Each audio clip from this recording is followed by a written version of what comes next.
क्या एक राजा को हमेशा दयालु होना चाहिए?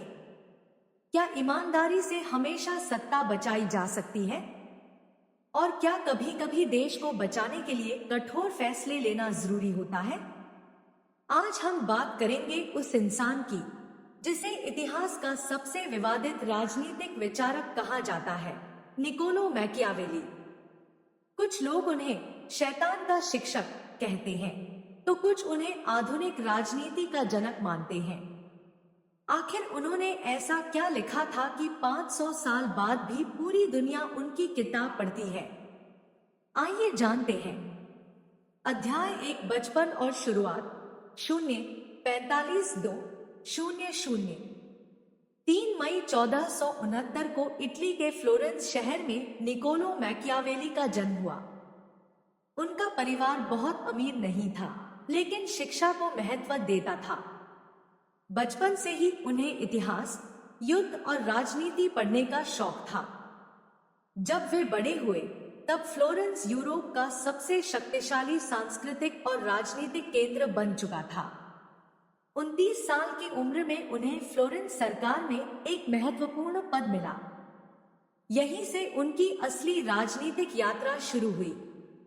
अध्याय 2, राजनीति का असली चेहरा। 2-004-00। सरकारी अधिकारी बनने के बाद मैकियावेली ने फ्रांस, रोम और दूसरे राज्यों की यात्राएं की। उन्होंने राजाओं, सेनापतियों और पोप से मुलाकात की। उन्होंने देखा कि दुनिया आदर्शों से नहीं, बल्कि शक्ति, रणनीति और अवसर से चलती है। उन्होंने महसूस किया कि जो नेता केवल अच्छे बनने की कोशिश करता है, वह अक्सर सत्ता खो देता है।